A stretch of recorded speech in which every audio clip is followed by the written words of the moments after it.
Bai, kaixo, egunon, ongi etorri eta eskerrik asko guztioi etortzeagatik. Gaur ospatuko dugun udalen lehen erabakien informazio saio honetara Eudelen izenean ongi etorria eman nahi dizuet.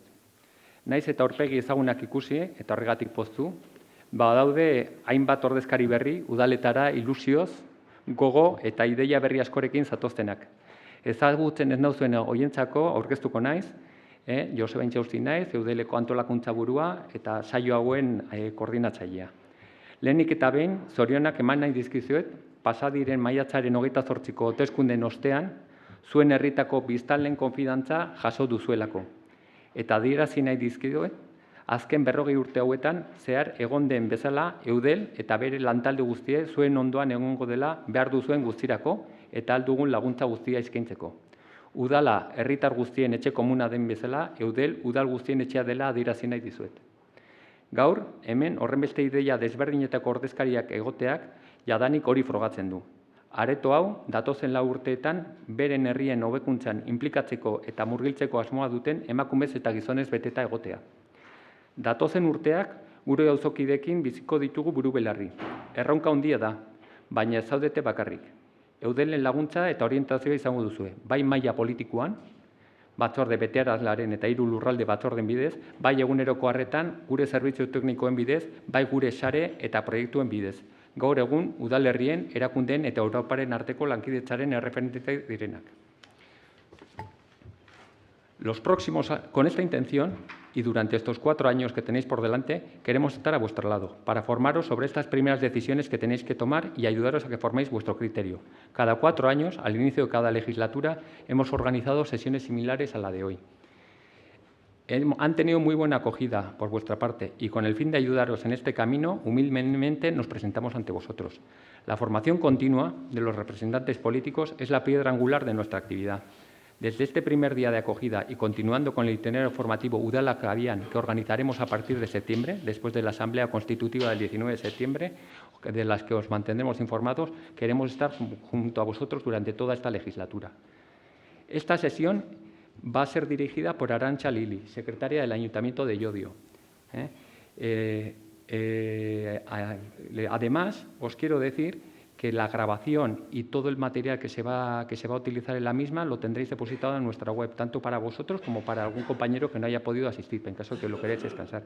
Y, asimismo, en caso de que alguien necesitara algún certificado para su trabajo, que nos lo solicite y se lo remitiremos hoy mismo a la vuelta a nuestras oficinas de Bilbao. ¿Vale? Por cierto, a las 11 haremos una pequeña pausa para que podáis tomar un café y conoceros mejor. Os indicaremos el momento, será aquí mismo. ¿Vale? Y por último, os quería decir que habéis dado un paso valiente. Nunca como hoy ha sido tan importante y necesario contar con las mejores personas para hacer la mejor política municipal, para orientar nuestros ayuntamientos a la excelencia del buen gobierno. Trabajemos juntos. Poco a poco veremos cómo los vascos se van a sentir más cerca del complejo trabajo que habéis asumido.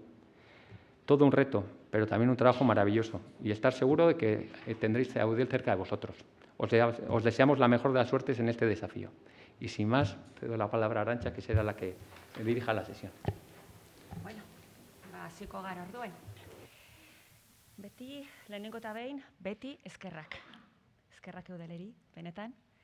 Nitaz akordatxagatik eta horrek suposatzen duen konfiantzagatik. Eta zuei bebai eskerrak etortxagatik. Nik badakite ez dala bater erreza olango egoera honetan zoratute ibiliko zarie eta ez da bater erreza topatzea tartetxo bat honetortzeko. Así que eskerrak benetan.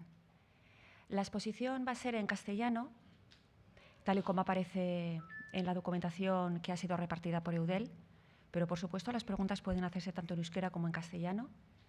Responderé en euskera si se me hacen en euskera.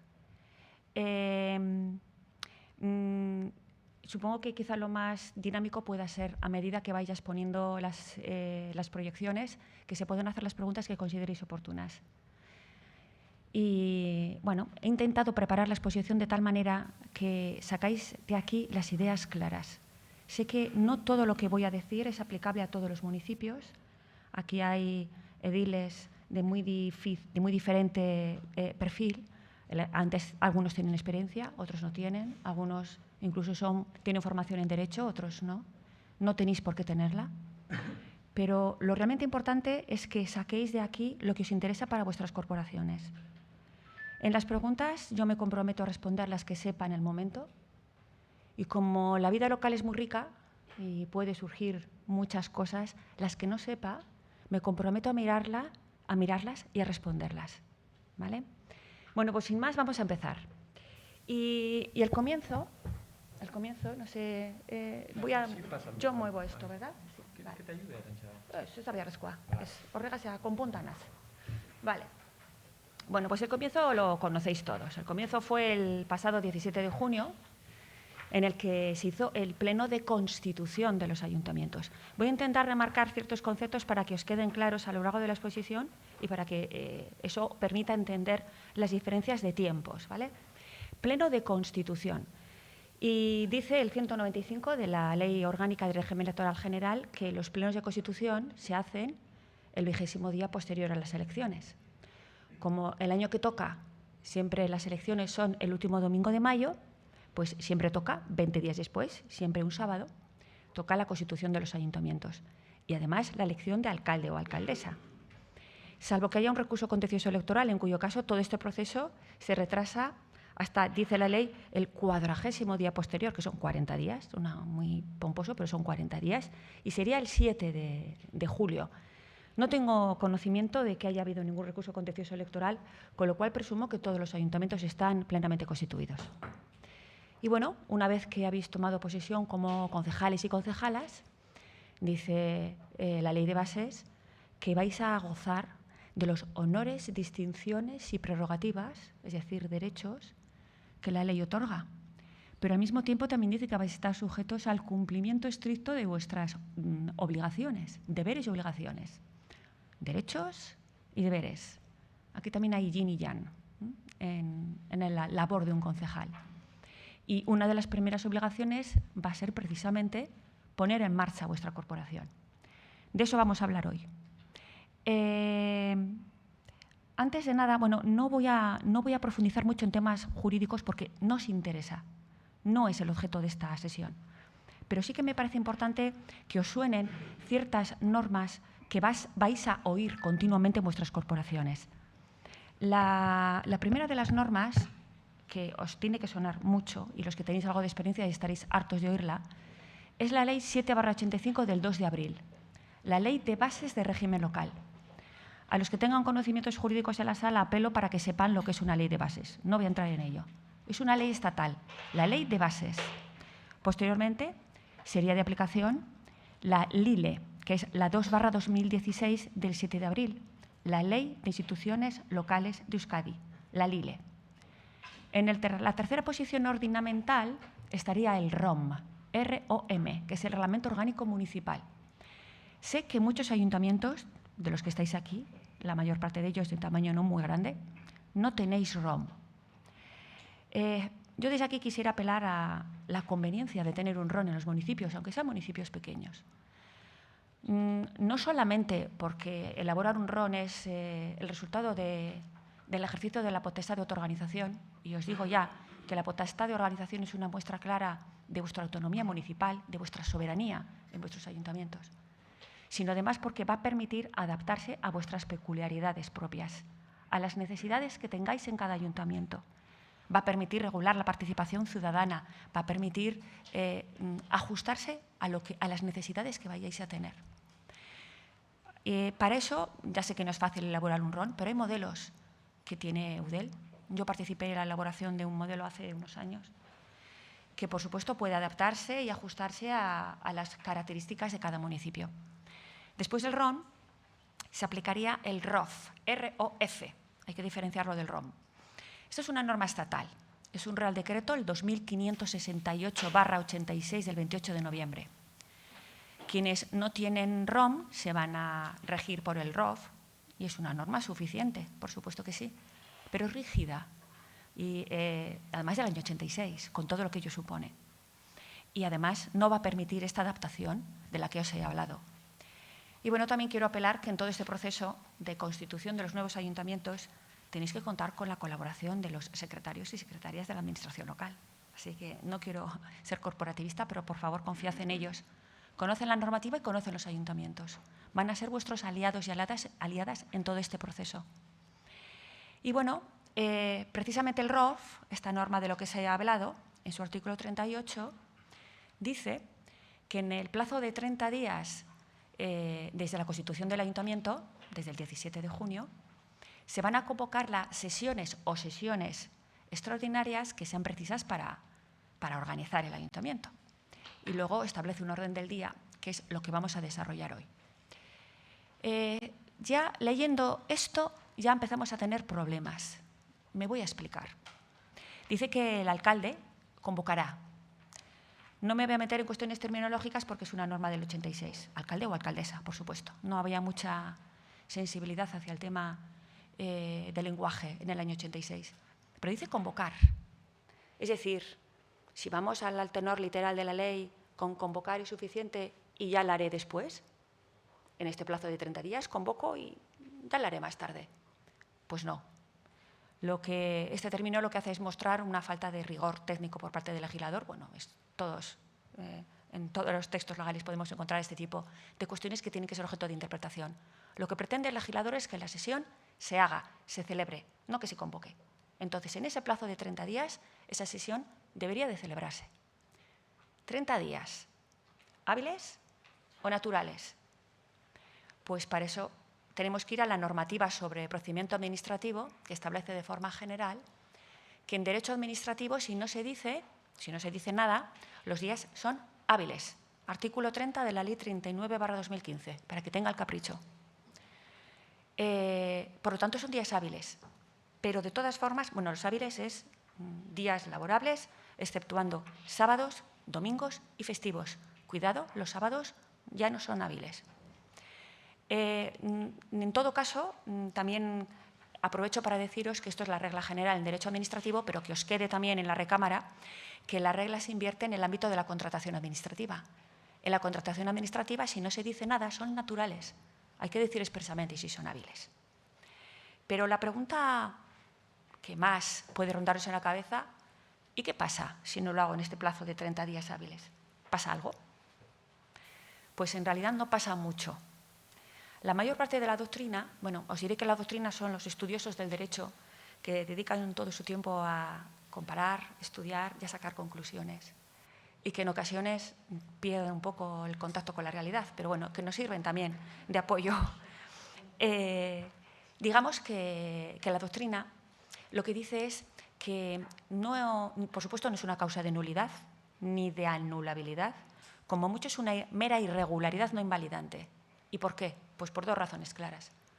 Porque la intención del legislador es que esa sesión se celebre y esta es la prioridad que debe regirnos, porque lo que hay que hacer es poner en marcha el ayuntamiento y sería una estupidez anular una sesión por una cuestión meramente formal cuando lo que se trata es de que ese ayuntamiento continúe. Y por otra parte, porque esas decisiones que se toman en un primer pleno pueden ser perfectamente modificables a lo largo de la legislatura. Por lo tanto, no ocurriría nada, ¿vale? Continuamos. A ver. Este es el orden del día de ese pleno extraordinario. ¿Pleno o plenos? No es un orden del día exhaustivo. Hay más temas que pueden ir a ese pleno. Yo siempre llevo en estos plenos la posible delegación de competencias del Pleno Junta de Gobierno local. No en todas las legislaturas he tenido esa delegación. La constitución de mesas de contratación en el caso de que sea el órgano de contratación el Pleno o dar cuenta de otra serie de decretos. No es exhaustivo. Y este momento puede ser muy adecuado para haceros una pequeña clasificación de los órganos del ayuntamiento. La mayor parte de vosotros lo habréis oído y os sonará, pero quiero que tengáis un dibujo, un esquema de lo que os vais a encontrar en vuestras corporaciones. La Ley de Bases, de la que he hablado antes, en su artículo 20, establece que hay dos tipos de órganos: órganos necesarios y órganos complementarios. Órganos necesarios. Tiene que haber alcalde o alcaldesa, pleno y tenientes de alcalde. Eso siempre. Junta de Gobierno local, en municipios de más de 5.000 habitantes o en los de menos, en que así lo acuerde su pleno o lo disponga su reglamento orgánico. y también en municipios de más de 5.000 habitantes y en los de menos, que lo disponga así su reglamento orgánico, el acuerdo del Pleno, órganos que tengan por objeto el estudio, informe y consulta de los temas que van a ser llevados a Pleno, así como el seguimiento de la gestión de los órganos de gobierno. Son las comúnmente denominadas comisiones informativas. Además, la Comisión Especial de Cuentas. Esta Comisión Especial de Cuentas, que está regulada en el 116 de la Ley de Bases, debe existir siempre. Luego hablaré un poquito más de ella. La Comisión Especial de Reclamaciones y Sugerencias. Suena un poco lejano en ayuntamientos quizá del tamaño de los que suele existir como media en Álava. Esta comisión es obligatoria siempre para los municipios de gran población, en el caso de Álava, pues Vitoria, nada más. Y en los de menos, si así se dispone en el reglamento orgánico, lo acuerda el Pleno por mayoría absoluta. Luego hay una comisión novedosa de una ley del año 2019, de una ley vasca, la Ley de Sostenibilidad Energética. Es la Comisión de Sostenibilidad Energética. No voy a profundizar en ella porque tampoco es objeto de esta sesión, pero digamos que se ocupa de revisar esos inventarios de edificaciones, de parque móvil, de energía, el alumbrado público, con el fin de asegurar el cumplimiento de los planes de eficiencia energética. Ese es un poco el dibujo de los órganos que van a asistir. Y luego hay órganos complementarios. Órganos complementarios, ya entraríamos aquí en los denominados consejos sectoriales. En Llodio tenemos órganos por barrios, lo que llamamos asambleas de barrio. Este tipo de órganos que no son de existencia preceptiva en todos los municipios. Continuamos. Vale. Vamos a hablar entonces de las sesiones de Pleno. Vamos a hablar del Pleno. La Ley de Bases señala que el Pleno está constituido por el alcalde o alcaldesa, por todos los concejales y además exige que para la celebración válida de una sesión de Pleno exista o asistan un tercio del número legal de miembros de la corporación, un tercio, el alcalde o alcaldesa y el secretario o secretaria de la corporación. Y este quórum debe mantenerse durante toda la sesión. Os quiero llamar la atención que el día de la Constitución era exigible una mayoría absoluta. Ahora, para cualquier sesión, es exigible únicamente el tercio. Los plenos celebran 3 tipos de sesiones, o bueno, 2 más 1, igual es más acertado decirlo. Ordinarias, extraordinarias y extraordinarias y urgentes. Vamos a explicar cada una de ellas. Ordinarias. Ordinarias son las que se celebran con arreglo a una periodicidad preestablecida. Y esa periodicidad la vais a decidir en ese pleno de organización del que estamos hablando continuamente. La Ley de Bases establece unas periodicidades mínimas en función del volumen de población. De más de 20 es una al mes, de 5 a 20.000 habitantes una cada 2 meses y hasta 5.000 una cada 3. Pero, por supuesto, nada impide que la frecuencia sea mayor. Esta es la periodicidad mínima. ¿Cómo se fija esta periodicidad? Bueno, yo personalmente soy partidaria de que en el acuerdo plenario en el que se establece la periodicidad se fije el día y hora de celebración de la sesión. Voy a intentar explicarme. Esto, la verdad es que permite fijar un calendario institucional y además permite que todos los concejales y concejalas puedan organizar su calendario laboral y también el personal. ¿Por qué no? Sin embargo, sí que es cierto que hay muchos secretarios que señalan una periodicidad, por ejemplo, mensual, señalando que se celebrarán preferentemente pues, los últimos lunes de cada mes. En el caso de Llodio, creo que el ejemplo puede servir y puede ser muy ilustrativo. Los plenos se celebran siempre los últimos lunes de cada mes. Durante varias legislaturas fueron a las 9 de la mañana, ya llevamos varias en las que es a las 18 horas de la tarde. Y claro, como es el último lunes de cada mes, pues cada 5 años, es así, toca un 28 de abril, que es San Prudencio. Cuando toca en una fiesta, por la ley de procedimiento administrativo, va al día siguiente hábil. Pero claro, un 29 de abril pilla muy mal cuando está el 1 de mayo cerca, ¿verdad? el puente ese es muy goloso. Y cada 5 años, contando los bisiestos, claro, toca un 31 de diciembre. Y la verdad es que se me ocurren muchas cosas para hacer un 31 de diciembre a las 6 de la tarde y no es estar en un pleno de la corporación. Vale. Entonces, ese es el argumento que utilizan, se suele utilizar para decir, bueno, si pones que es en los últimos lunes de cada mes preferentemente, pues el alcalde o alcaldesa puede, en estos casos, evitar esos conflictos, ¿verdad? Pero esto tiene otra lectura, porque el alcalde o alcaldesa habilitado para preferentemente cambiar esa fecha puede cambiarla en función de si sabe si va a asistir un concejal o no, o en función de noticias externas o internas que puedan afectar a un acuerdo que se vaya a adoptar. Entonces, a mí me gusta que las cosas estén claras. Yo siempre pongo el día y hora. Entonces, ¿qué hacer cuando tengo este problema del 28 de abril o del 31 de diciembre? Pues siempre hay una solución. Y la solución es ponerse de acuerdo entre los concejales. En mi caso yo tengo 17 concejales. Ponerse de acuerdo entre todos. Si todos me dicen que no hay ningún tipo de problema en que la sesión se celebre otro día, la sesión se celebra otro día.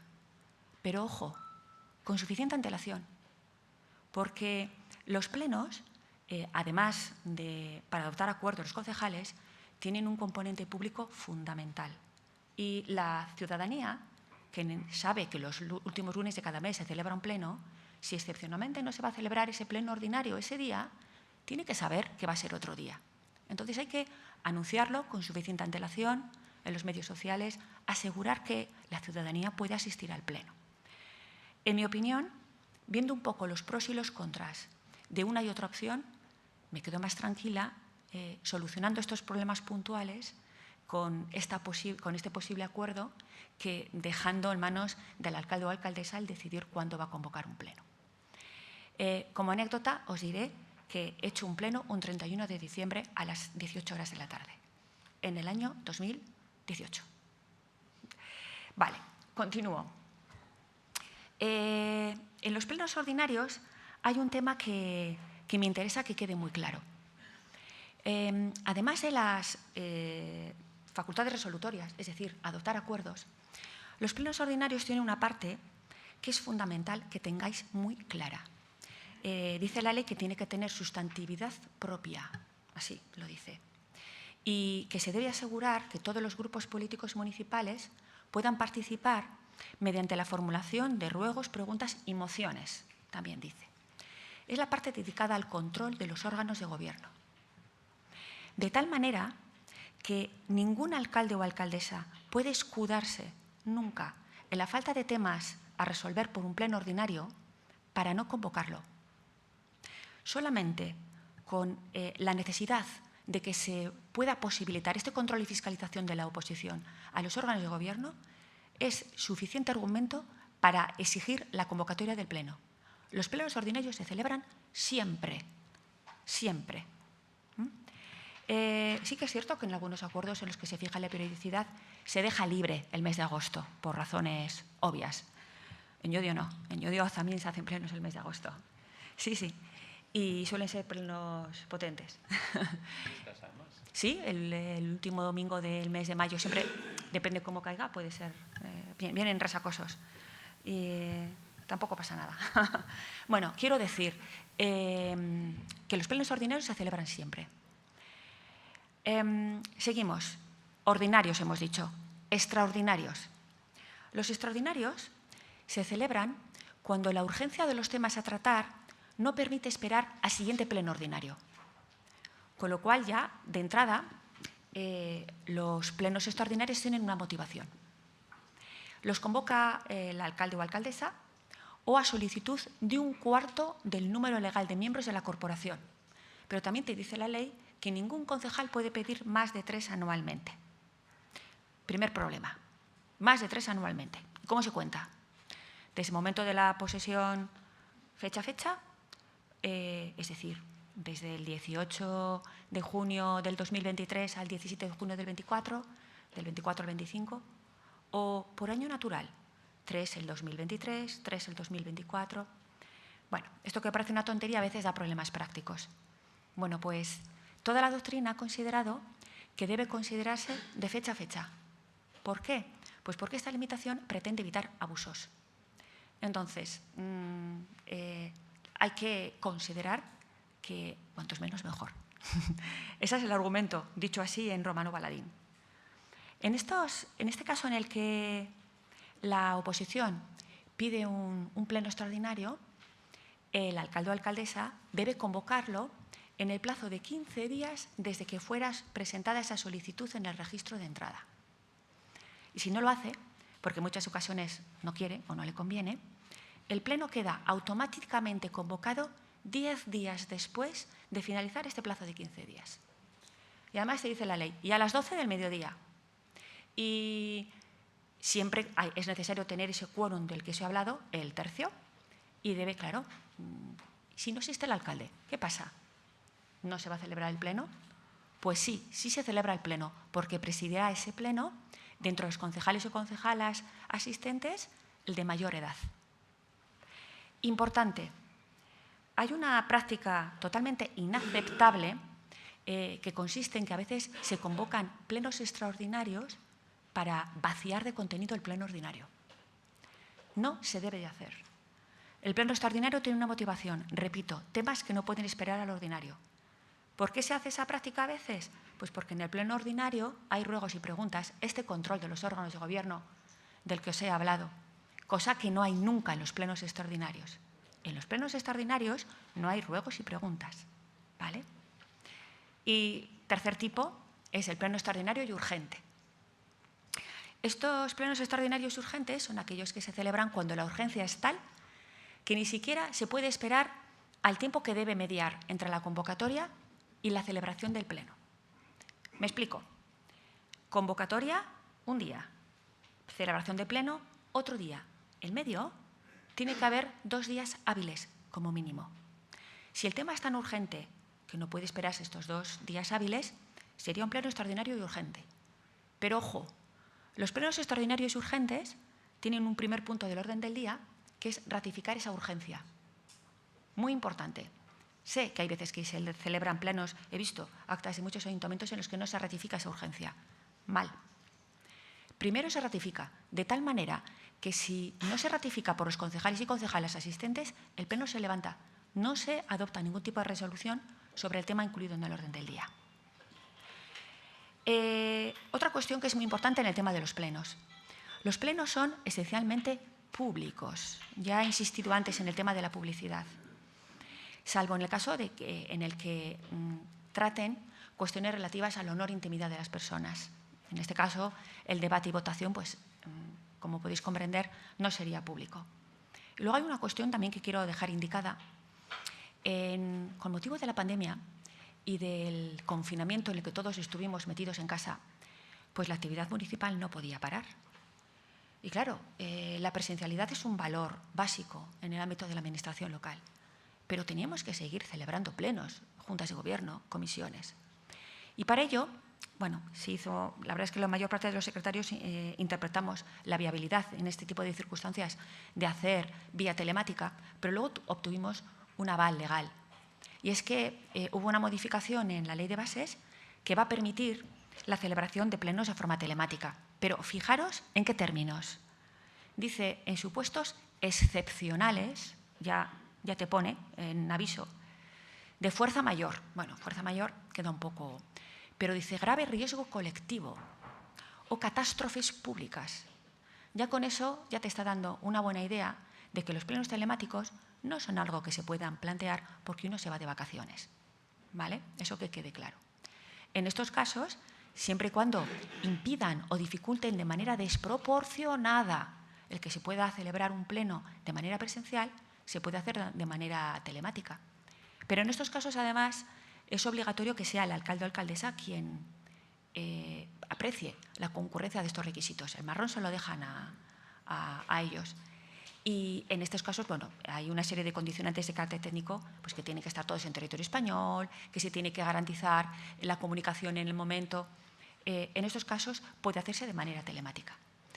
No aparece en la legislación local la posibilidad de hacer sesiones de los órganos colegiados, ya no solo hablo de plenos, órganos colegiados.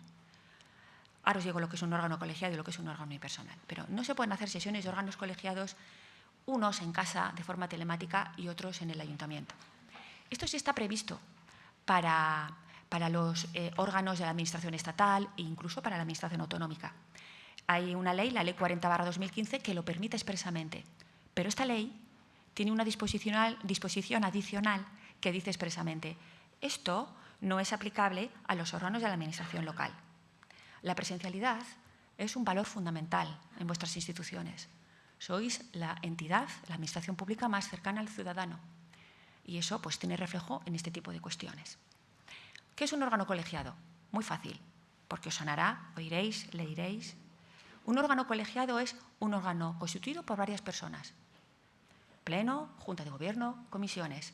Frente al órgano unipersonal, que es el alcalde o alcaldesa, una sola persona. ¿Vale? Conceptos que os vayan quedando claros. No sé si hay alguna pregunta. La convocatoria de las sesiones extraordinarias, un máximo de 3, ¿es aplicable también a las que haga el alcalde? No, solamente a las que son a solicitud de los concejales. El alcalde o alcaldesa no tiene límite. ¿Más? Vale. ¿Las ideas claras hasta ahora? Sí, vale. Continuamos. Vamos a las comisiones informativas. Vamos a ver. Las comisiones informativas, ya hemos comentado, que son obligatorias en los municipios de más de 5.000 habitantes y en los de menos, cuando así lo disponga su reglamento orgánico o lo acuerde el Pleno.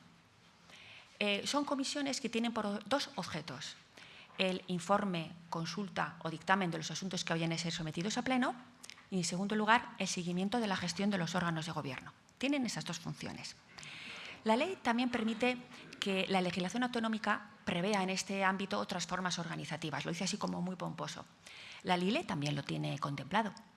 Estas otras formas organizativas serían también una expresión de esta potestad de autoorganización municipal, pero se me escapa quién pueda ser al margen de lo que son las tradicionalmente consideradas como comisiones informativas. Lo que sí que es obligatoria, os lo he comentado antes, en todos los ayuntamientos, la Comisión Especial de Cuentas. En todos.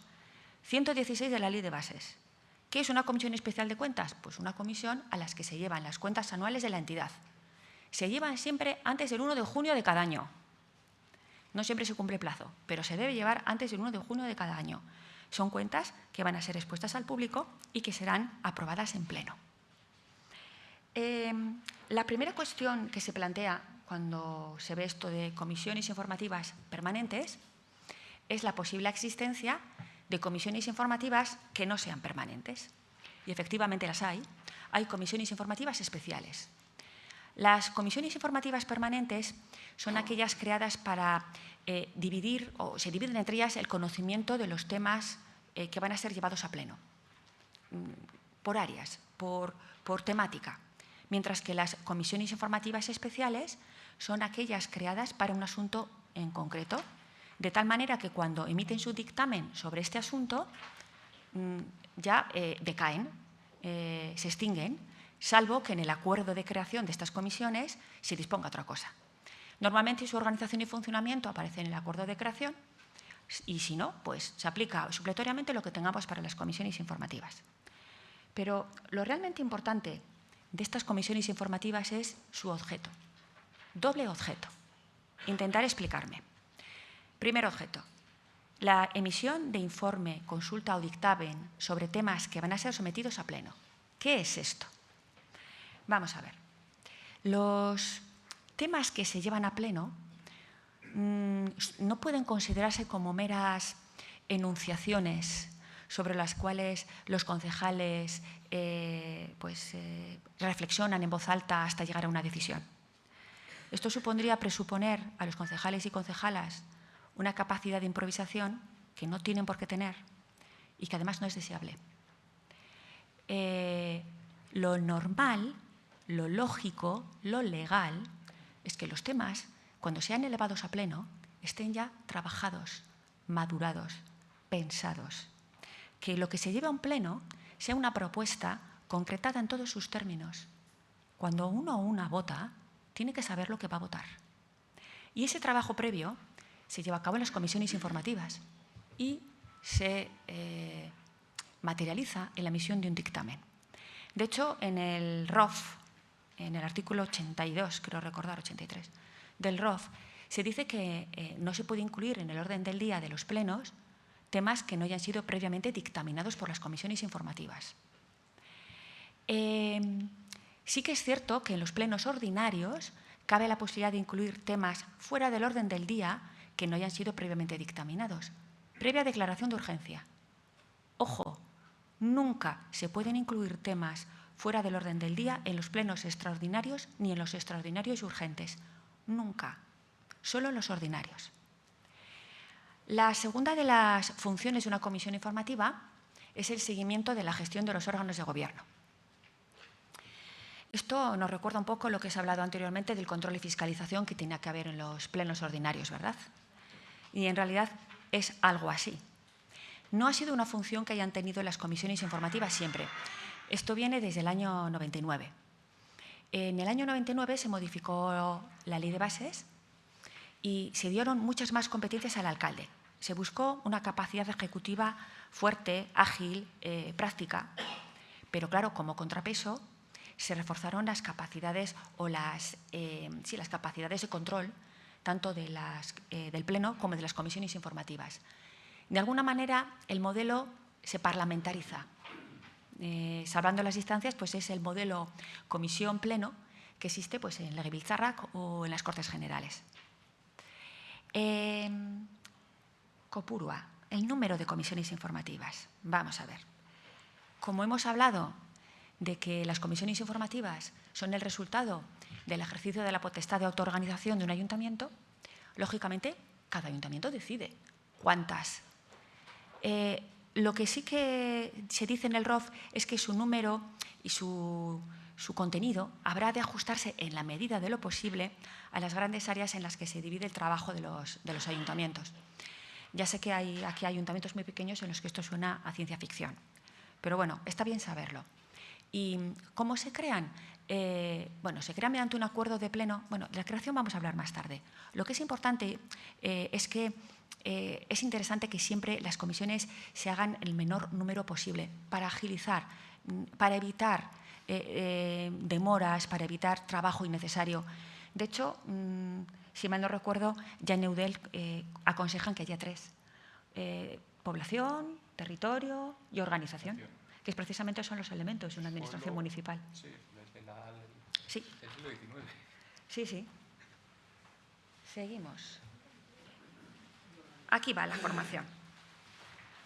Bueno, este tema tiene su aquel, la formación de las comisiones informativas. Dice el artículo 20 del que estoy hablando continuamente cuando hablo de los órganos necesarios, que en las comisiones informativas todos los grupos políticos municipales tienen derecho a participar en las comisiones informativas en proporción al número de representantes que tienen en el Pleno. La LILE también reconoce este derecho. Cabe la posibilidad de renuncia, la LILE lo permite, pero una renuncia que tiene que ser expresa. Es un derecho. Hasta tal punto, el Tribunal Constitucional ha hablado también de un auténtico derecho de ver. De alguna manera, la razón es la existencia de este derecho porque ya hemos hablado de que las comisiones informativas son una especie de división interna del Pleno, como un estadio anterior al tema que se va a llevar a Pleno.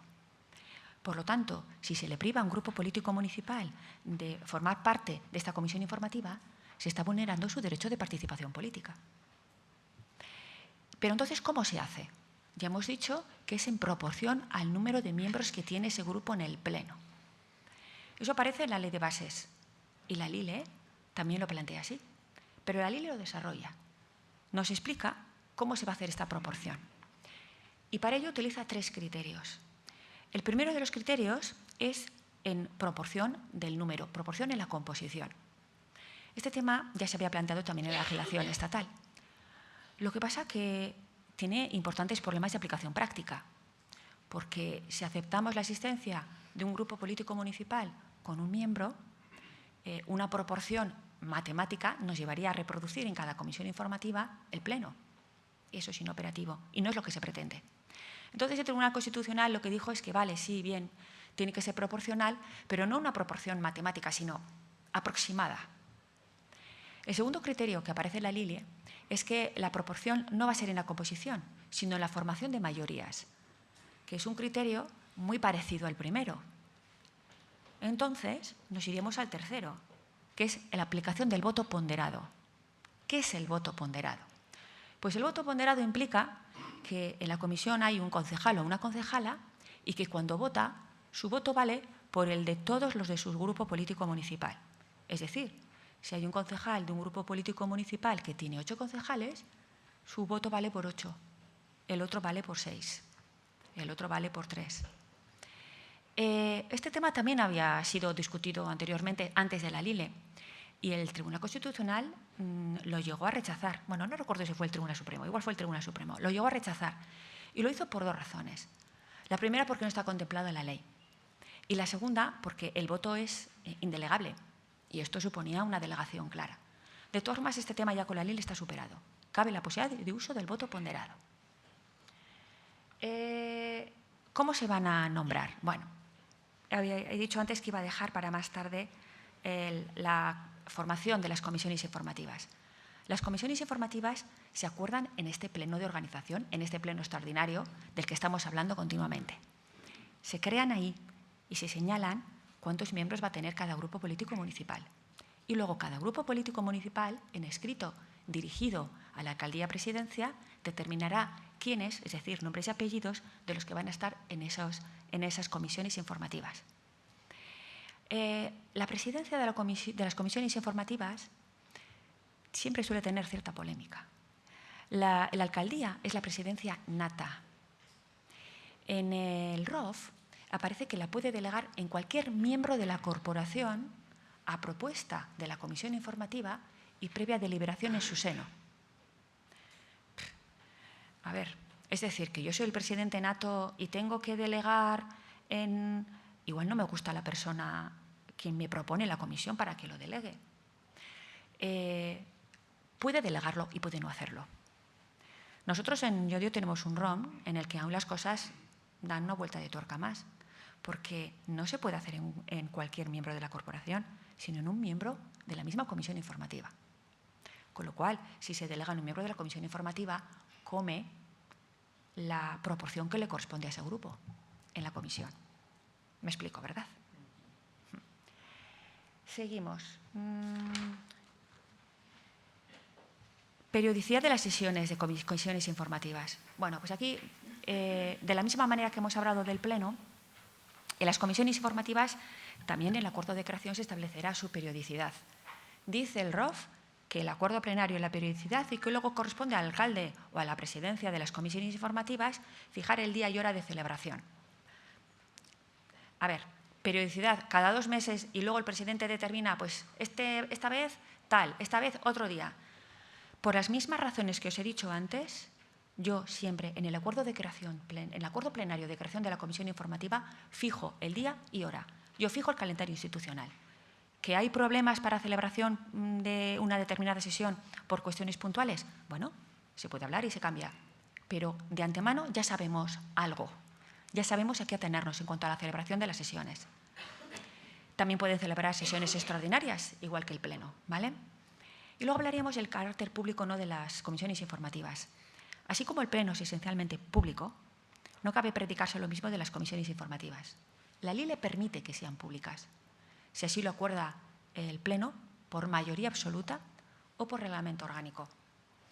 Pero en sí no son públicas. Recordad que la publicidad implica que cualquiera puede asistir a ellas.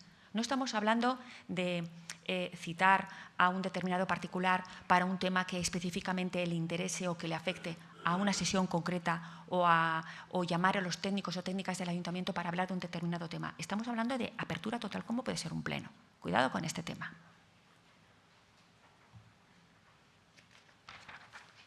Yo creo que ya he acabado con las comisiones informativas, ¿verdad? Sí. ¿Preguntas?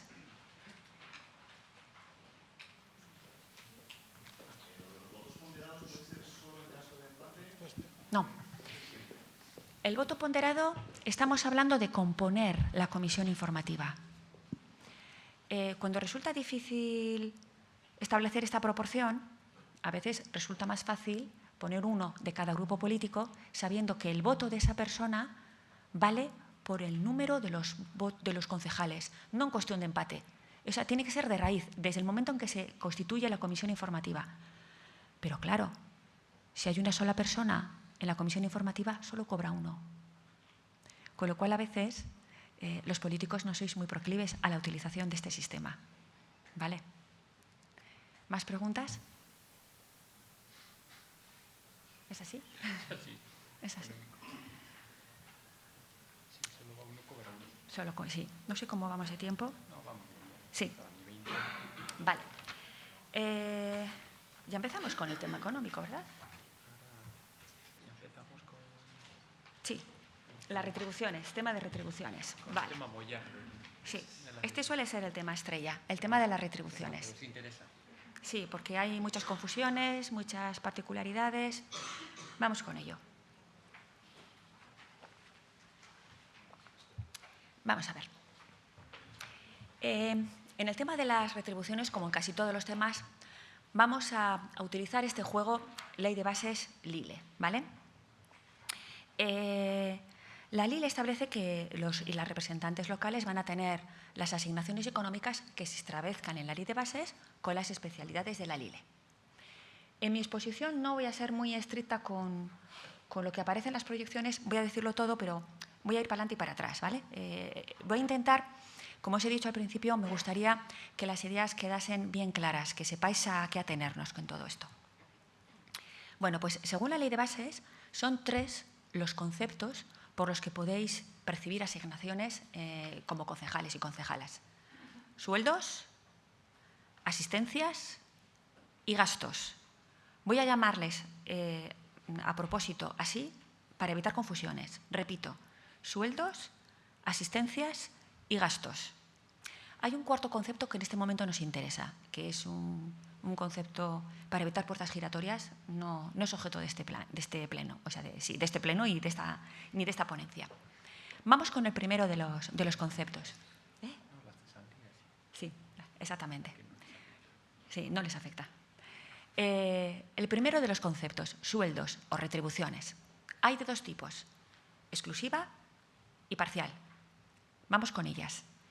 Retribuciones exclusivas. Bueno, pues dice la Ley de Bases que todos aquellos concejales que ejerzan su cargo en régimen de dedicación exclusiva pues van a percibir retribuciones por dicho ejercicio.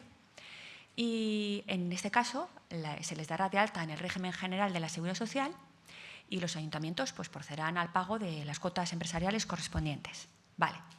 Especialidades de la Lile. 2.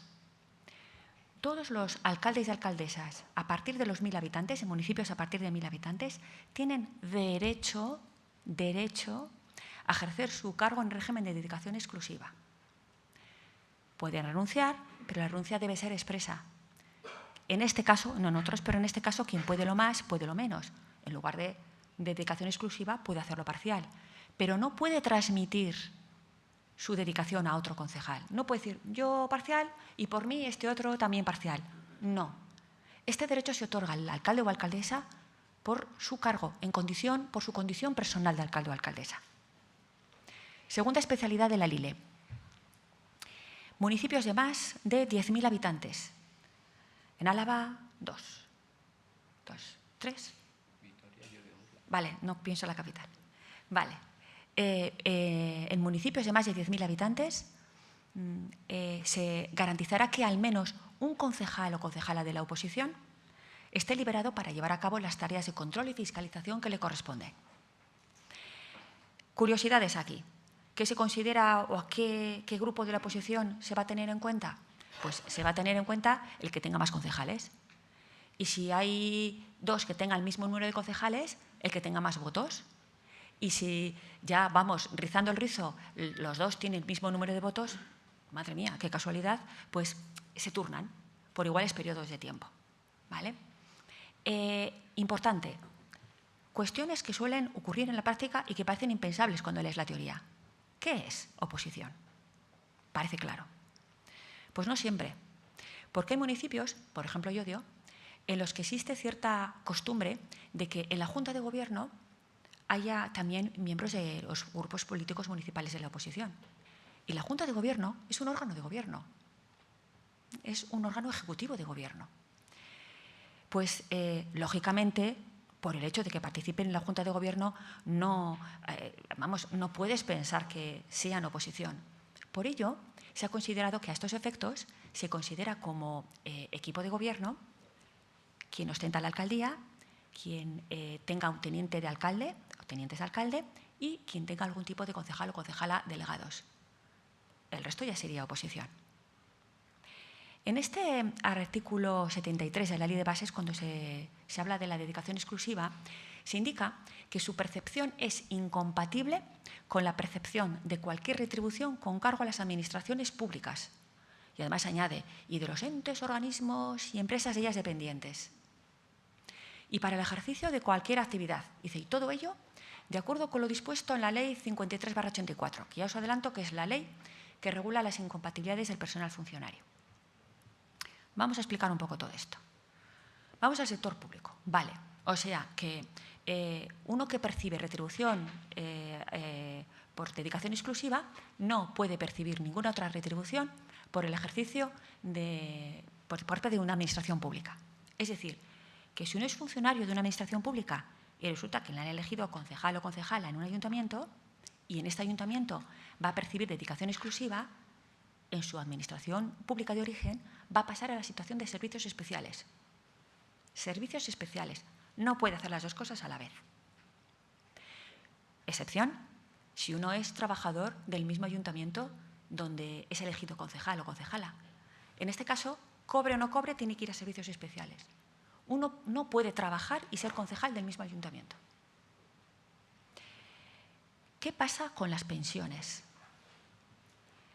Ya hemos dicho que este artículo de la Ley de Bases nos remite a la Ley 53/84.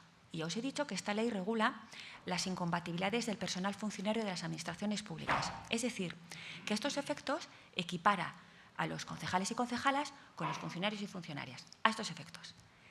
¿Y qué dice esta ley, la Ley 53/84? Pues en su artículo 3 dice que el ejercicio de un cargo público es incompatible con la percepción de una pensión de jubilación o retiro, dice. Entonces, ¿qué pasa? Pues que la pensión de jubilación queda en suspenso durante el tiempo en que uno es concejal o concejala y luego lo vuelve a recuperar. Aunque, por supuesto, que una edad total, o sea, actualizada. ¿Pero qué pasa con las pensiones de incapacidad? Esto tiene su recorrido. Os recuerdo, incapacidad total e incapacidad absoluta. Incapacidad total es la percepción, si tienes una pensión por incapacidad total, cuando estás imposibilitado para el ejercicio de tu profesión habitual. Pero no impide que puedas hacer otro tipo de labores, ¿verdad? No impide que puedas ser concejal. Claro, habría que ver el tipo de incapacidad. Basándose en esto, siempre se ha reconocido la posible compatibilidad de tu pensión de incapacidad total con la retribución como concejal. Mientras que la absoluta, pues hombre, te impide el desarrollo de cualquier tipo de trabajo. Perdón, la absoluta, cualquier tipo de trabajo. Con lo cual, en buena lógica, parecía que pues tampoco para ser edil. En todo caso, siempre se ha aconsejado en estos casos consultar con la Seguridad Social, porque te puede llevar sorpresas y es mejor ir sobre seguro. Bueno, pues esto ha dado un vuelco. Todo esto comenzó en el año 2018-19, hubo una sentencia de un TSJ, de un Tribunal Superior de Justicia, creo que fue de Castilla-La Mancha o Castilla-León, Castilla-La Mancha creo, y luego en el año 20 en Madrid. Y tomando esa base, pues hay una instrucción o un criterio, no sé si denominarlo como instrucción, que es de mayo del 2021 de la Seguridad Social.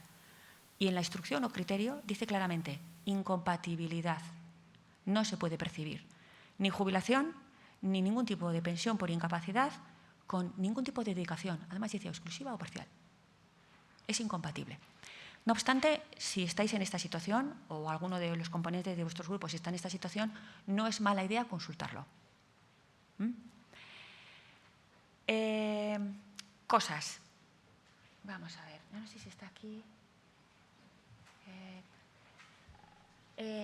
La Ley de Bases de Régimen Local establece un número máximo de personas que pueden estar en régimen de dedicación exclusiva. Ahí os aparece. Es en función de la población.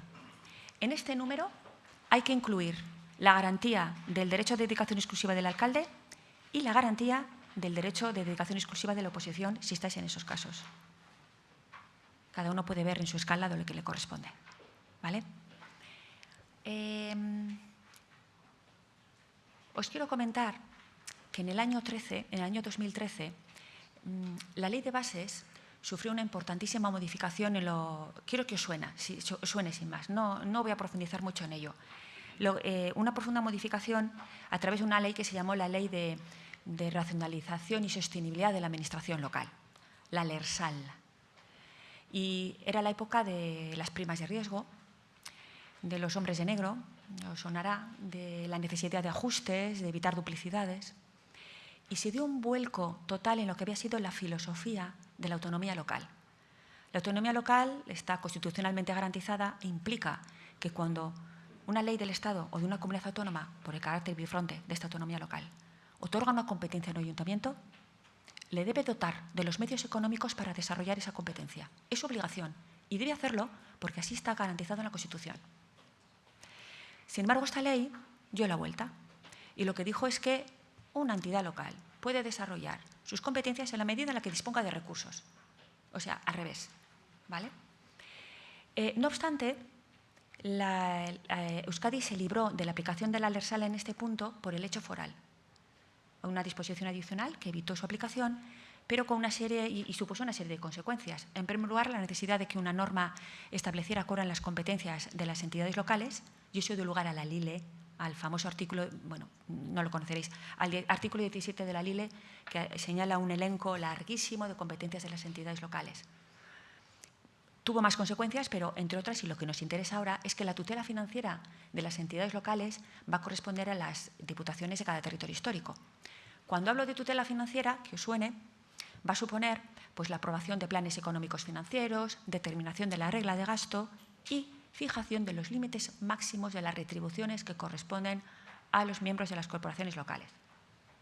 Aquí vais a ver, esta es de Guipúzcoa, esta es de Vizcaya, aquí está, la de Áraba. Estas son las retribuciones máximas que se pueden percibir, retribución y asistencia, las dos juntas.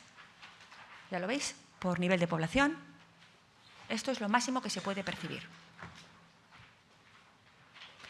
Hay un acuerdo de Eudel en el que se señala que en el caso de que haya una retribución por dedicación exclusiva de un miembro del equipo de gobierno, habría que tomar de base la del alcalde, alcaldesa, y bajar un porcentaje. ¿10, 15? 10. Un 10%. ¿Vale? Eso sería un poco el esquema que podríais tener en cuenta a la hora de fijar las retribuciones. Vamos un poco para atrás.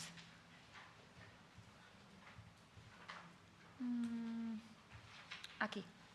Porque también hay dedicación parcial.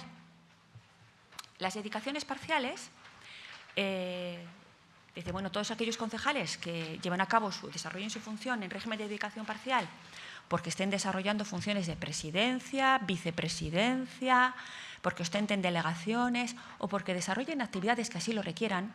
Este cuarto apartado es muy interesante. Actividades que así lo requieran. Aquí se puede meter la labor de la oposición, ¿eh? Pues percibirán sus retribuciones por el tiempo de dedicación efectiva. Vale, esta es la dedicación parcial. Si vamos a lo que aparece ahí en este esquema, pues lógicamente los municipios de menos de 1.000 habitantes no pueden tener dedicación exclusiva. La única opción que le queda a su alcalde o alcaldesa es tener una dedicación parcial. Pero ojo con las dedicaciones parciales, porque claro, me podéis plantear, ¿vale? No tengo dedicación exclusiva, pero si pongo una dedicación parcial de un 90%, porque no hay límites para las dedicaciones parciales. Si pongo una dedicación parcial de un 90%, cumplo, ¿verdad? Pues no. Hay una recomendación de Eudel que señala que las dedicaciones parciales deberían de oscilar entre el 25 y el 75%, no más. Más es sospechoso. no es algo que se ha tomado del aire. En la LERSAL, cuando habla de los municipios de menos de 1.000 habitantes, en una disposición que no es aplicable aquí, ya os he dicho por el hecho foral, habla de estos porcentajes para aplicar los sueldos de alcaldes y alcaldesas en función del nivel de población. Habla del 25, del 50, del 75 y ahí se queda. Del 25 al 75. O sea que esas retribuciones parciales en las que aparece un 90, un 80, no. Ya he dicho que no hay límite en el número de las dedicaciones parciales. Sí que es cierto que hay ayuntamientos con bastante buen criterio en el que lo que hacen es sumar todas las dedicaciones parciales e intentar que la suma no supere el número de dedicaciones totales que le corresponda. No está recogido en ninguna norma ese criterio, pero lógicamente si lo que se pretende es evitar gastos innecesarios y una racionalización de las retribuciones que se puedan percibir, no es mal criterio. También ya hemos hablado de esta especialidad. Bueno, la LILE, por supuesto, establece la posibilidad de que haya una dedicación parcial en las alcaldías de menos de 1.000 habitantes, pero también tiene una garantía. Oposición, municipios de 5 a 10. También tiene derecho un miembro de la oposición a ejercer sus labores de control y fiscalización en régimen de dedicación parcial. Se me ha olvidado comentaros una cosa, las dedicaciones exclusivas. Pero bueno, voy a acabar con la dedicación parcial. La dedicación parcial, en el caso de que nos encontremos con un edil que ejerza sus funciones en la administración pública, es perfectamente compatible, aparece expresamente en la ley, pero ambas administraciones, donde ejerce su función y donde esté ejerciendo como concejal o concejala, deben comunicarse las jornadas y las retribuciones y cualquier tipo de modificación en las mismas. Y normalmente el ejercicio como concejal o concejala deberá ser al margen de sus funciones, en un horario marginal con respecto a sus funciones como concejal o como funcionario o funcionaria de la Administración. Estaba pensando en todo esto cuando os he comentado que faltaba un tema de la dedicación exclusiva, que es qué tipo de actividades se pueden hacer cuando uno tiene dedicación exclusiva.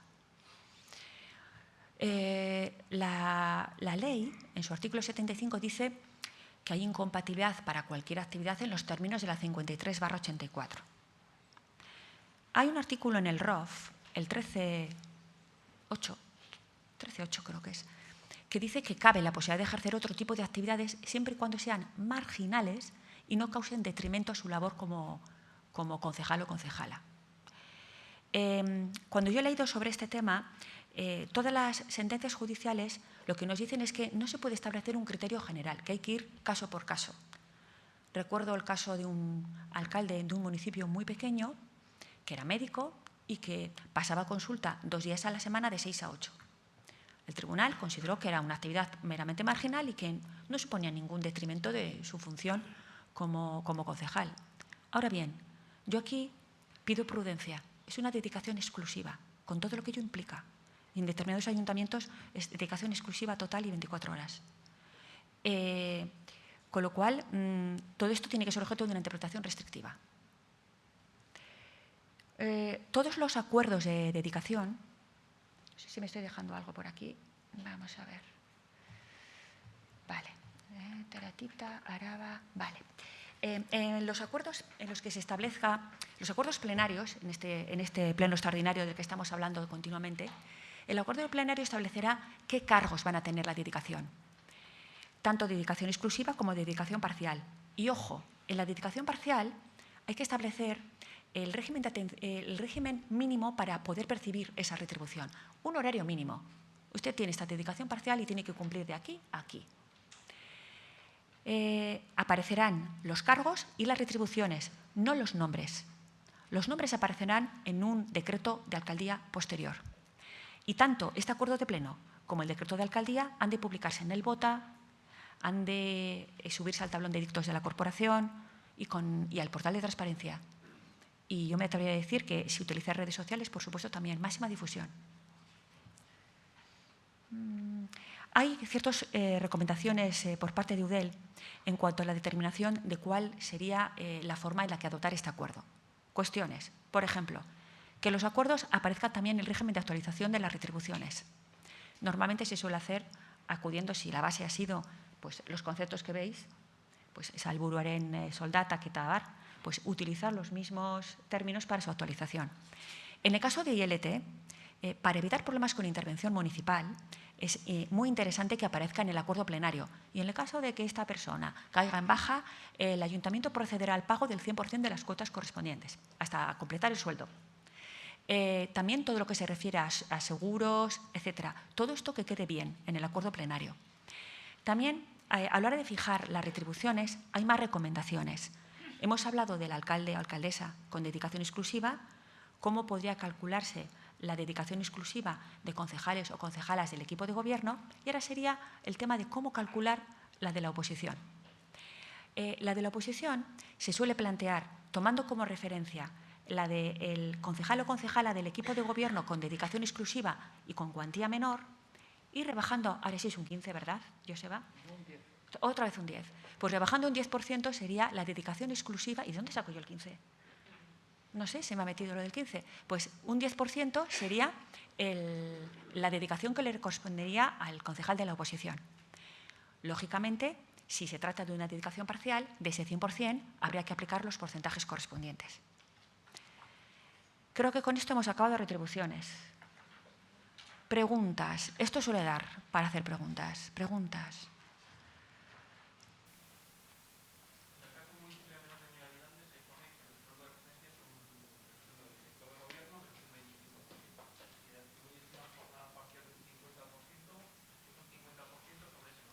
Eso es.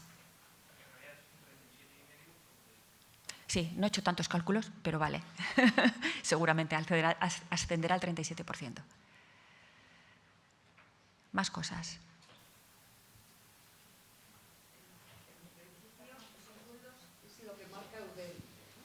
No. Estos sueldos están marcados por una norma foral de obligado cumplimiento. De obligado cumplimiento. ¿Y si es menos? No pasa nada. No pasa nada. Eso es ¿verdad? el máximo. Es lo máximo. Ese es el techo. Vale, correcto. Sí, sí, por supuesto.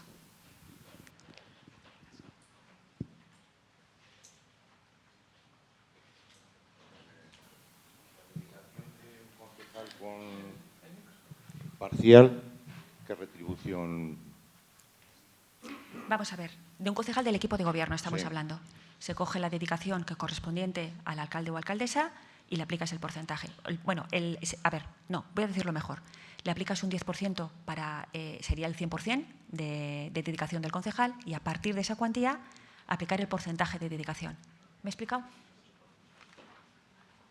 Por el ejemplo concreto, ¿no? Es un pueblo de menos de 1.000 habitantes, le quitas el 10% y la porcentaje de dedicación. Exactamente. Si son Vamos a ver. 58.000, le quitas el 10 y el porcentaje lo que tengas sobre eso. Habría que quitarle 5.844 a este sueldo, 5.844, y ese sería el 100%. Y a partir de ahí aplicar un porcentaje. Lo que es el caso que van a tener muchísimos. Yodio me pregunta. Los regímenes son modificables durante la legislatura, ¿no? Sí.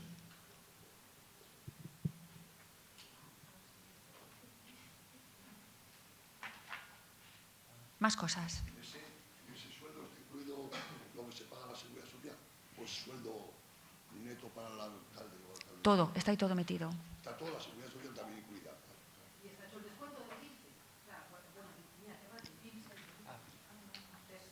No. No, vamos a ver, lo que hace es tomar como referencia el sueldo. Eusko Jaurlaritzako sailburua menos un 15.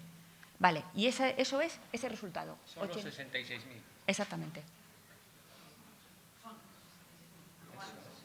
¿Dónde pones 66.000? ¿Me estás mirando? Araba. Vale, de 1.000 a 5.000, vale. Un pueblo de 1.000 a 5.000 Sí. para 66.000.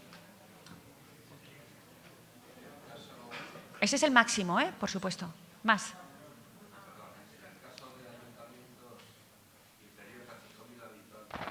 ¿La dedicación de la oposición está contemplada de alguna forma? Aquí no parece que esté. No está garantizada, pero puede solicitarse y puede concederse. No es un derecho. O sea, no está contemplada. No está garantizada. Se puede pedir. O sea, nadie, por cierto, la dedicación exclusiva del alcalde, la alcaldesa, y en el caso de lo que está contemplado en la LILE, para la oposición son derechos. No se otorgan, están dados por la ley. Mientras que lo que tú me estás planteando debería de otorgarse, debería acordarse en pleno. ¿Se puede acordar? Sí, se puede. Muy bien.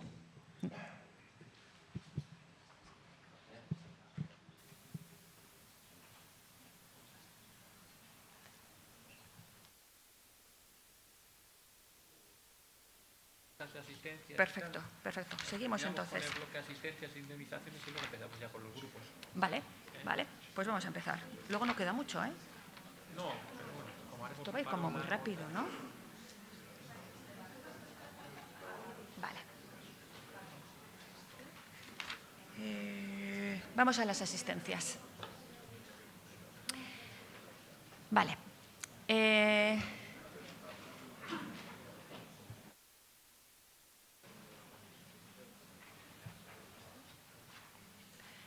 Hablamos de las asistencias y de los gastos, los otros dos conceptos. Ay, perdonad. Quería hacer una última pregunta. Vamos a ver, es que no nos ha quedado claro. En el caso de que un alcalde, por ejemplo, sea pensionista, siempre que no cobre sueldo, no va a tener que hacer nada. No, la incompatibilidad es en el momento en que cobres sueldo como alcalde. Si no cobras nada, no hay incompatibilidad. No puedes percibir dos cosas. Si el alcalde no cobra nada, puede poner un concejal con una disponibilidad del 50% o del 100%, siempre que tenga derecho el ayuntamiento a un concejal en este caso, o a un... ¿De cuántos habitantes me estás hablando? De 1.500. Vamos a ver. Puedes ponerlo, pero no es la dedicación que le corresponde al alcalde. Es un municipio de 1.500, el alcalde tiene derecho, no lo ejerce, pero bueno, hay un concejal con dedicación parcial, ¿vale? Pero no es la dedicación del alcalde que se ha transmitido, ¿eh? La dedicación del alcalde no se transmite.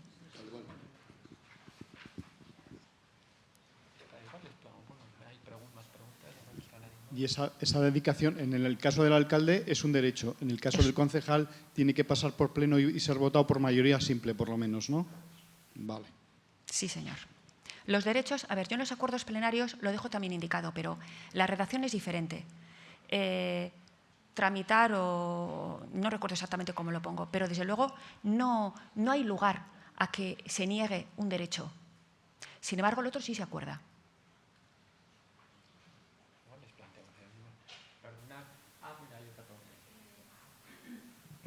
No me ha quedado claro. ¿Es neto o bruto estas cantidades? Eso es bruto. Lo que pone es de dónde salen. Lo del menos 15% es de dónde sale esa cantidad. Vale. Bueno, comenzamos recordando lo que os he dicho anteriormente. 3 tipos de percepciones económicas. Se oye bien, ¿verdad? ¿Se oye? Sí. Hemos hablado de las retribuciones, de las asistencias y de los gastos. Hemos acabado con las retribuciones y vamos con las asistencias. A ver, ¿qué es esto? Bueno, pues de nuevo tenemos una regulación en la Ley de Bases del Régimen Local y una regulación en la LILE. Solamente los concejales y concejalas que no perciban ni retribuciones por dedicación exclusiva o por dedicación parcial, solo ellos y ellas pueden percibir asistencia por la concurrencia efectiva a sesiones de los órganos colegiados. Solamente los que no tienen ningún tipo de sueldo, ya sea por dedicación exclusiva o por dedicación parcial. Por lo tanto, si es asistencia, no se puede plantear una retribución fija en su cuantía o periódica en su devengo. No es un sueldo. Si es asistencia, se trata de la concurrencia efectiva a un órgano colegiado. Es decir, quien no va, no cobra, aunque tenga la mejor disculpa del mundo y la más justificada. Se trata única y exclusivamente de asistir o no asistir. Y en tercer lugar, si hablamos de asistencia, pues parece que todos debían cobrar lo mismo, todos y todas los concejales y concejalas, por la sencilla razón de que todos asisten. Eso supondría que si hay un concejal delegado que no percibe asignaciones por su dedicación, debería cobrar lo mismo que un concejal raso. Este tema llegó en su día al Tribunal Supremo y el Tribunal Supremo llegó a decir que, bueno, que a todos se les exige una diligencia extrema a la hora de preparar los temas que van a un pleno y que entonces, ¿qué disculpa se va a dar para que uno cobre más que el otro? Bueno, pues este tema está ya superado con la LILE, porque la LILE prevé un componente fijo y un componente variable. En el componente fijo, efectivamente, se retribuye la asistencia como tal. Y en el componente variable, las responsabilidades que pueda ostentar el concejal o concejala que ha asistido. Es interesante saber que hay una diferencia en los conceptos de la Ley de Bases y la LILE. En la Ley de Bases se habla única y exclusivamente de asistencias a órganos colegiados y de la entidad local. Con lo cual, si uno va a una reunión de un consejo de administración de una empresa pública o de un organismo autónomo, parece que no está en ese régimen de incompatibilidades que os estoy comentando. Sin embargo, la LILE da un concepto de asistencia mucho más amplio. Dice órganos colegiados y reuniones o actividades derivadas del ejercicio del cargo. Es decir, con la LILE en la mano no se cobra asistencia por asistir, valga la redundancia, a otras sesiones de otros tipos de órganos, mientras que la ley estatal podía permitirlo. Otra cuestión importante es que en el acuerdo plenario en el que se fijen las asistencias es necesario determinar qué asistencias van a generar derecho de cobro, porque puede dar lugar a ciertos problemas. Si se habla de reuniones o actividades derivadas del cargo, me puede venir un concejal o concejala diciéndome, oye, certifícame que es que ayer estuve con un grupo de vecinos en mi despacho a las 8 de la tarde y eso es una reunión o actividad derivada de mi cargo. Yo eso no certifico, porque es imposible tener una fehaciencia clara de que es así. Lo lógico es que en el acuerdo plenario que se establezcan las asistencias se diga, pues por asistencia a tal órgano, pues algo que pueda comprobarse y verificarse racionalmente. Este otro tipo de reuniones pues va a voluntad del consumidor. Si necesitan algún tipo de justificación para el trabajo, pues le va a corresponder a la alcaldía. Yo no hago ese tipo de certificaciones. Recordad que una certificación de un secretario de una corporación da fe pública. Es importante tener en cuenta, en algunas ocasiones a esas asistencias las llaman dietas. No son estrictamente dietas. Las dietas es el tercer concepto. Cuando se habla del tercer concepto hemos dicho gastos, esto es lo que ordinariamente corresponde, pues kilometraje, dietas de comer, quiero decir, restaurantes, hoteles. Si venís a una reunión a Diputación Foral de Álava, pues efectivamente tendréis el kilometraje correspondiente por el transporte. Esto está regulado en un decreto de Gobierno vasco del año 93 y corresponde a todos por igual, también a quienes tengan dedicación exclusiva y parcial. Importante, las asistencias generan IRPF, tienen retención de IRPF. Y normalmente quien cobra asistencias suele tener un descuento en los centros de trabajo. Si tiene que acudir a su puesto de trabajo, le harán el descuento correspondiente por el importe de la asistencia. Suele ser la tónica general. ¿Preguntas sobre esto? Ya veis que quedaba poco para acabar el tema económico.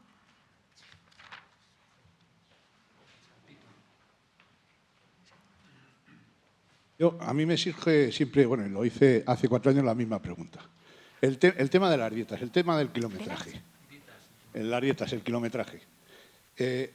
Un alcalde que no tiene dedicación, que no vive en el municipio y cada asistencia para gestiones en el municipio pasa kilómetros, ¿se ajusta a la legalidad o no se ajusta a la legalidad? Yo no. Caso específico. Yo no lo veo.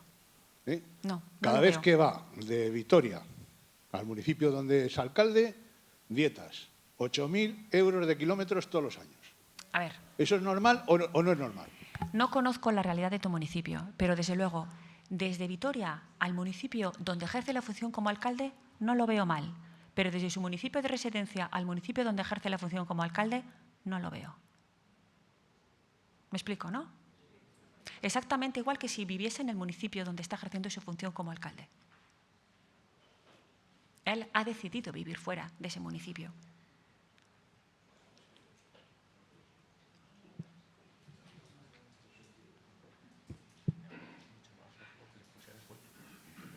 O sea, simplemente por lógica. ¿Más cuestiones?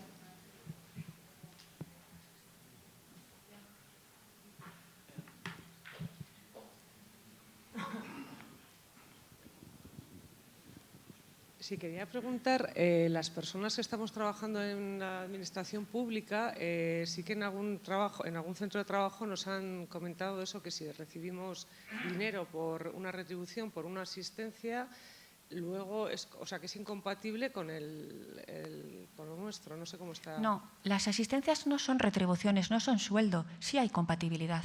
Vale. No sé en qué se puede basar ese comentario, pero no es sueldo, tiene otro concepto. Sí que habría que hacer comunicar lo que nos paga el ayuntamiento por asistencia a la hora de descontar luego del salario de nuestro, ¿o no? A ver, normalmente en la práctica totalidad de los convenios que yo he visto, en los casos que he tenido, se les descuenta a los trabajadores cuando vienen a las reuniones propias de su cargo. Les descuentan del sueldo cuando están en horario de trabajo. Es que eso ya es un mundo. Pero en el caso de la administración pública me llama poderosamente la atención. No estarán confundiendo el concepto de asistencia con la dedicación parcial. Puede ser. Vale. Sería cuestión de asegurarte. Si quieres, podemos hablar de ello posteriormente.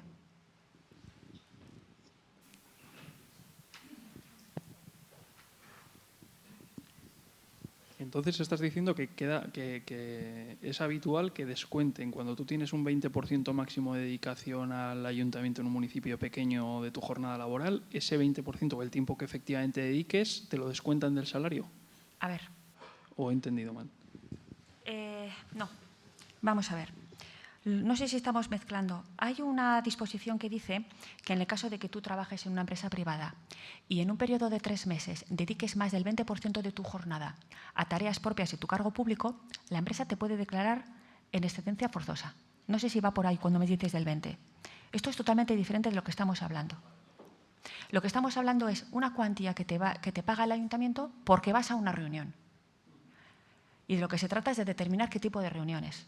Yo recomiendo que sean reuniones oficiales, comisiones, juntas, lo que sea, no oficiosas. Vale, tú acudes a una comisión informativa y tienes una dieta una asistencia de X.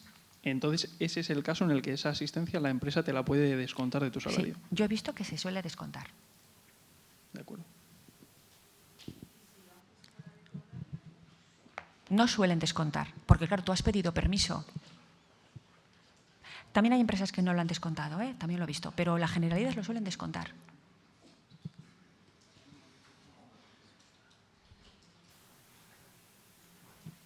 Seguimos. Vamos con el siguiente tema, que son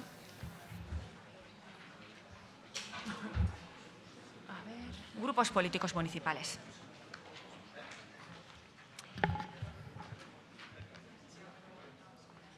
Tanto la LILE como la Ley de Bases de Régimen Local establecen la obligación de constituirse en grupos políticos municipales. Dice además la ley, a efectos de su actuación corporativa. La verdad es que los grupos políticos municipales son el elemento fundamental de la organización de un ayuntamiento, porque a través de los grupos políticos municipales uno se coloca en el pleno, se presentan mociones, o es el portavoz de los grupos políticos municipales el que conforma la junta de portavoces, o a través de los grupos políticos municipales se nombran los miembros de las comisiones informativas. El Tribunal Constitucional ha llegado a decir que es un auténtico derecho y un auténtico deber la constitución de un grupo político municipal. Pero un grupo político municipal no es un órgano del ayuntamiento. Es decir, no se puede imputar al ente municipal las consecuencias de la actuación de un grupo político municipal, a pesar de que tienen una evidente importancia no solamente política, sino incluso administrativa. No es fácil determinar qué son, qué naturaleza jurídica tienen. Se habló de ellos como de entes asociativos para el ejercicio de funciones públicas, que es como muy pomposo, pero ya parece que es claro que se trata de un patrimonio separado, una comunidad de bienes. No tiene personalidad jurídica, pero tiene NIF. Lo que es importante es llegar a distinguir a los grupos políticos municipales de los partidos políticos de los que surgen. Los partidos políticos concurren a la formación de la voluntad popular, ¿no? Son el instrumento fundamental de la participación política. Pero una vez, y además concurren a ello mediante la presentación de candidaturas. Pero una vez que una persona ha sido elegida, el derecho de participación política del 23 de la Constitución, que os suena, se ejerce, por una parte, con la persona elegida, no a través del partido que le ha colocado o que le ha presentado. Y en el otro polo está el electorado. Con lo cual, cualquier vicisitud que pueda tener la persona elegida con respecto a su partido político de procedencia no tiene por qué afectar a su condición de electo. Y precisamente por ello, las asignaciones económicas que se pueden plantear desde la corporación a un grupo político municipal no se pueden trasladar desde el ayuntamiento al partido político. Ya os lo dejo caer. Otra cosa es que se asigne al grupo político municipal y el grupo político municipal considere qué debe hacer con ellas. Los grupos políticos municipales se constituyen mediante un escrito que va a estar firmado por todos sus componentes, en el que se debe determinar quién es el portavoz y el suplente, y también se determinará su denominación. En el ROF, en esta norma que he citado en varias ocasiones, se habla de un plazo de 5 días naturales desde la constitución del ayuntamiento, es decir, desde el día 17, naturales o hábiles, creo que son hábiles, desde la constitución del ayuntamiento para la formación de los grupos políticos municipales. Pero la LILE lo ha ampliado hasta el momento en el que se lleva a cabo el pleno de organización. Lo que sí es que es claro es que una vez pasado este plazo, nadie puede constituir un grupo político municipal nuevo.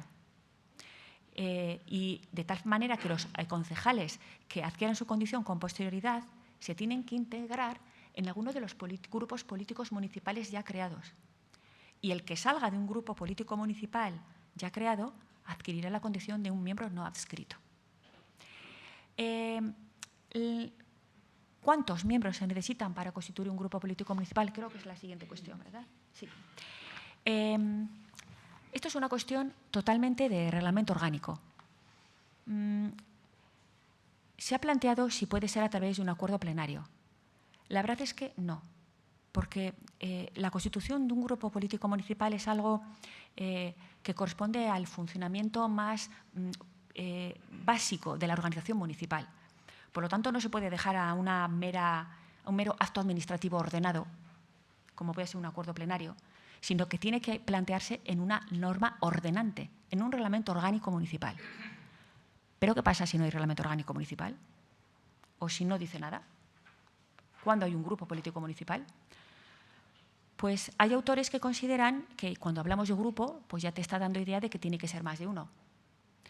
Sin embargo, la postura más dominante considera que desde el mismo momento en el que existe una opción política que tenga un concejal, tiene derecho a constituir un grupo político municipal.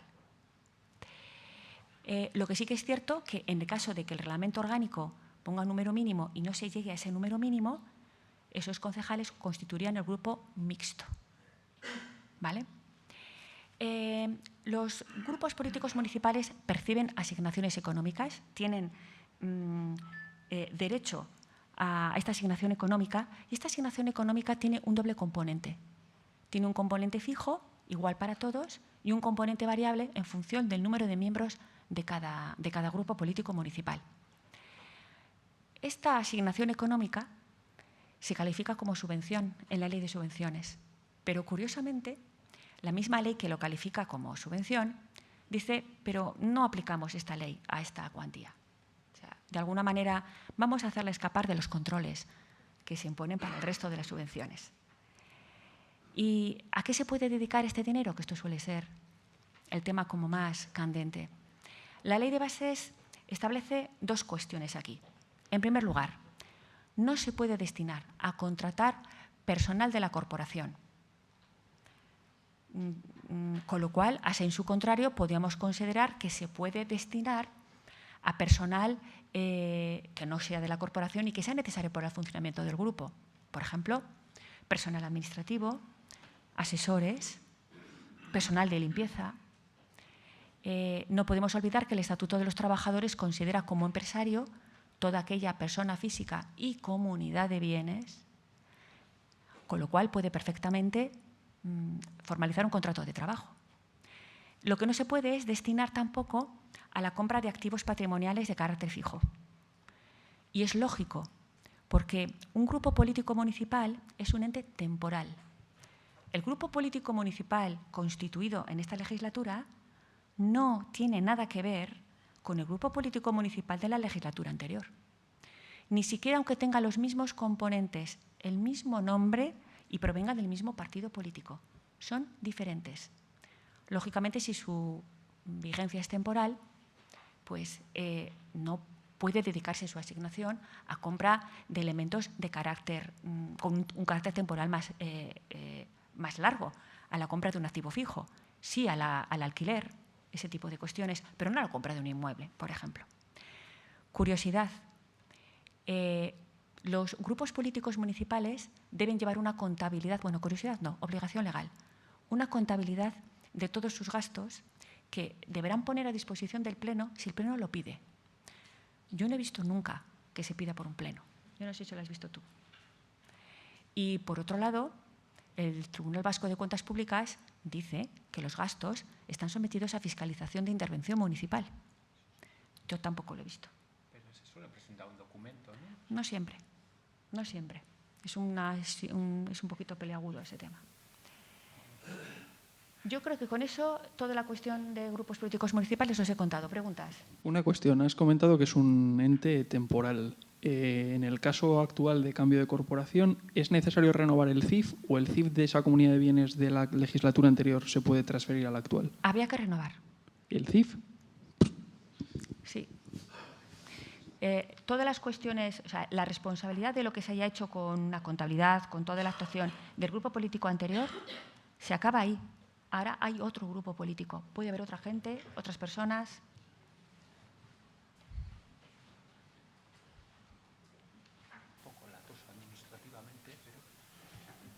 Es lo que hay. A ver, con el tema de las cuentas de los grupos políticos. Acaba una legislatura, he entendido que es un nuevo grupo político, hay que renovar el CIF y NIF, bueno. el NIF, perdón. ¿Y los fondos que tiene en ese momento, qué pasa con esos fondos?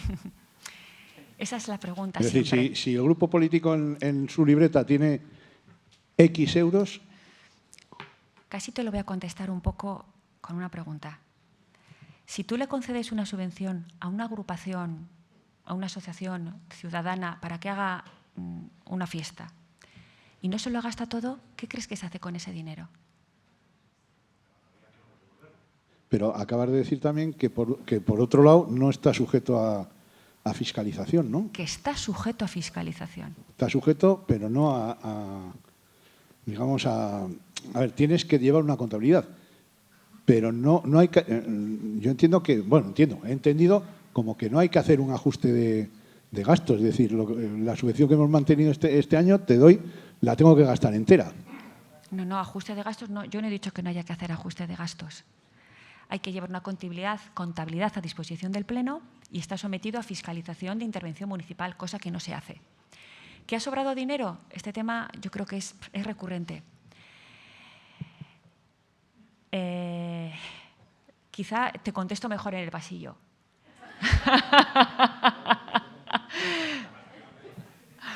Ayer esta misma cuestión salió en Guipúzcoa, exactamente la misma, con grupos que se habían disuelto. ¿Por qué no me han sacado? Pues agrupaciones electorales que se han presentado en las elecciones, algún partido que había sacado algún concejal y demás. Y nos citaron 2 ejemplos concretos en los que habían tenido que devolver el dinero. Respuesta de ayer sobre este mismo tema. Esa es la respuesta oficial.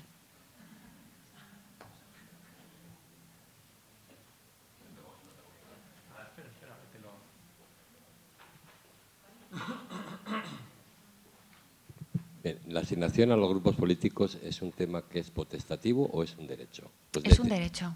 Es decir, puede haber un acuerdo plenario por el cual se determine que no se haya una asignación a los grupos políticos. No se debería. Es un derecho de los grupos políticos municipales. O sea, es obligatorio. Puede ser objeto de renuncia, como siempre, pero renuncia expresa. ¿No? Puede ser objeto de renuncia. Vale, gracias. Puede ser objeto de renuncia, pero no de hacer renunciar.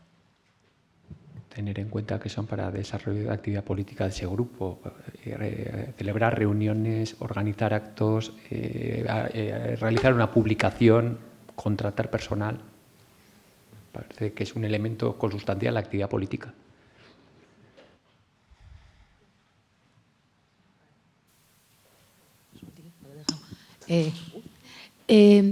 A ver, ¿cómo te cuento? Una agrupación electoral independiente que ya ha terminado su función en los últimos 4 años, ha recibido una aportación. ¿Podemos ahora, los que hemos entrado, pedirle a esa persona que ya no está, que era un solo concejal, pues eso,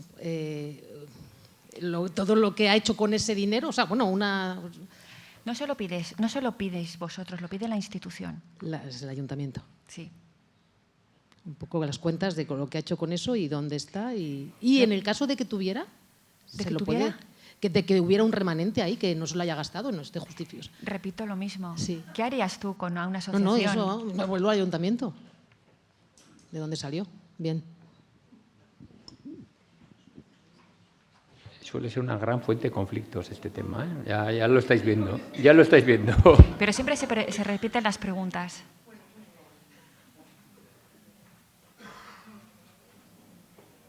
¿Más cosillas de los grupos políticos municipales?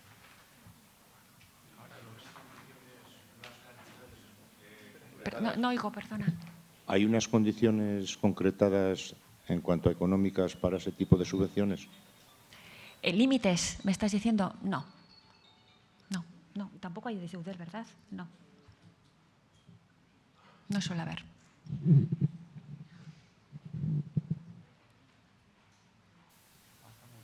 Sí.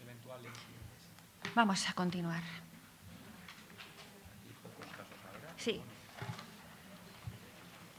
Esto ya lo hemos pasado. Bien. Iríamos al personal eventual. Bien. No creo que sea de mucha aplicación en el nivel en el que nos movemos todos los ayuntamientos de Álava. Primero vamos a saber de qué estamos hablando, que es un personal eventual. Porque cuando hablo a veces con concejales y concejalas de lo que es un personal eventual, piensan, por cultura general, que se trata de un contrato temporal, un contrato laboral temporal. No. Vamos a ver, tanto la Ley Vasca de Empleo como la propia Ley de Bases establecen que el personal al servicio de las administraciones públicas es de 3 tipos.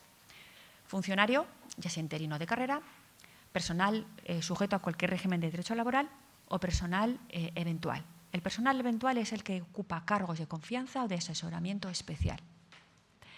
Bien, ya nos situamos entonces. Este personal eventual, su número, sus características y sus retribuciones va a aparecer en la plantilla orgánica, de tal forma que cualquier modificación sobre los mismos requerirá también, se hará al principio de la legislatura, se determinará al principio de la legislatura y requerirá, si no, un acuerdo va junto con los presupuestos. La LERSAL, entre otras cuestiones de las que hemos hablado, también supuso una limitación al número de personas que pueden ocupar cargos de confianza o asesoramiento especial en función de la población. El número lo tenéis ahí.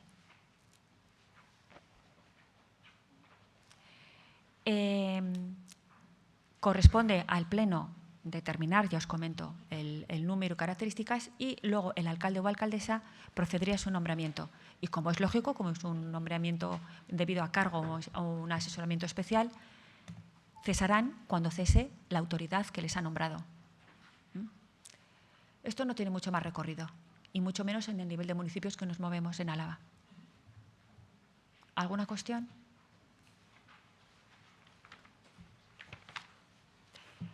Lo siguiente no tiene tampoco mucho de qué hablar. En este pleno, además de todas estas cuestiones de las que estamos hablando, también se va a acordar el nombramiento de representantes del ayuntamiento en otras instituciones. Y lo que te dice lo que podéis ver en esta proyección, es que para poder determinar quién va a ser nombrado, habrá que atender en cada caso a los estatutos o a la norma que regula dichas instituciones. Ya sea la cuadrilla, los estatutos de un consorcio, los estatutos de una mancomunidad, cualquier organismo o ente, habrá que ajustarse a lo que se determine en la norma que lo regule. Esto no tiene más recorrido. No sé si podéis tener alguna duda aquí, porque no. pero que sepáis que va a este pleno de organización. Eso es importante. Y, por último,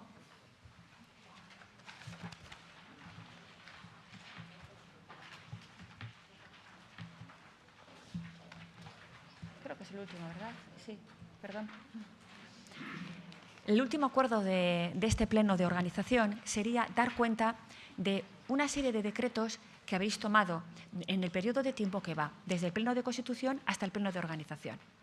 En primer lugar, los tenientes de alcalde.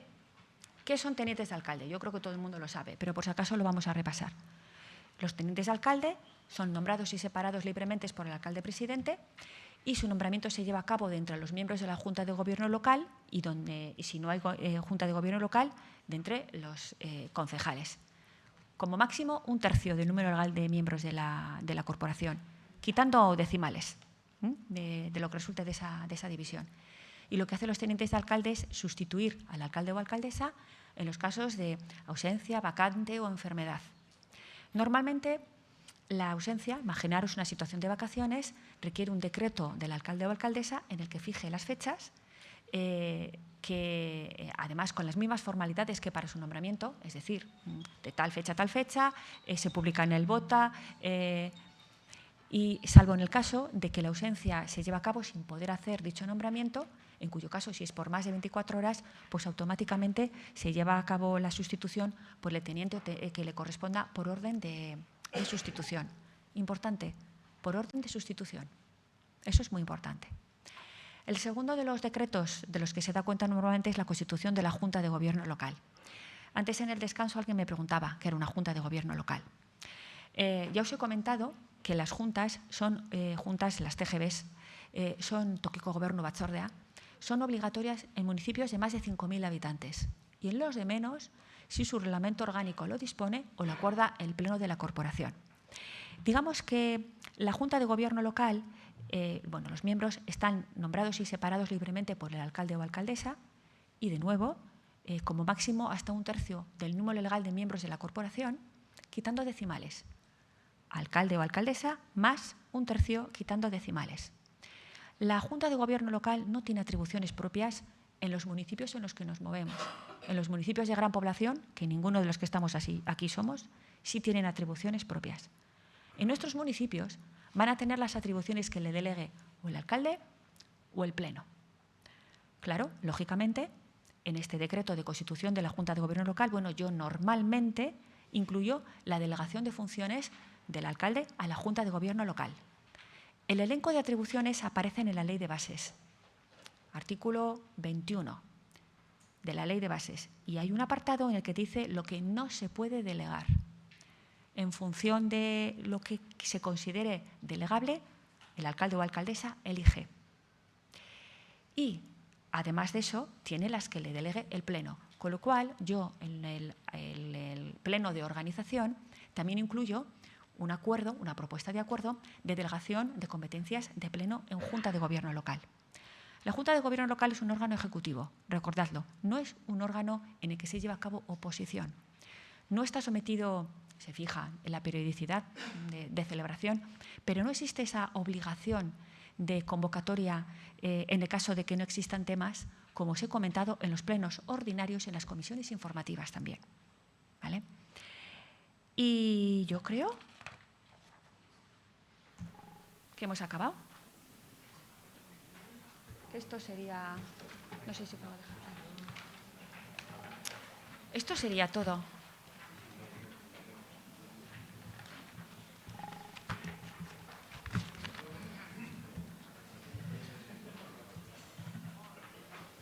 Tengo una duda con respecto a los permisos retribuidos que marca el Estatuto de los Trabajadores por deberes inexcusables, ¿no? Entonces, no llegando al 20%, ¿hay derecho a esos permisos retribuidos? Sí. ¿Qué tipo de justificación hay que hacer? Vale. Si vas a un órgano colegiado, estoy hablando de pleno, comisión, junta de gobierno, un certificado del secretario del órgano, secretario o secretaria.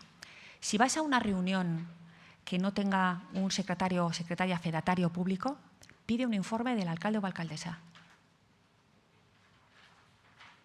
Tengo entendido que hay sentencias que vienen a decir que dentro de las competencias que puede tener un concejal no tiene que justificar, porque puede tener reuniones informales con vecinos, con asociaciones, y no hay ningún órgano, ni si estás en la oposición sobre todo, no tienes por qué, por tu independencia política, dar cuenta al alcalde para que el alcalde te certifique.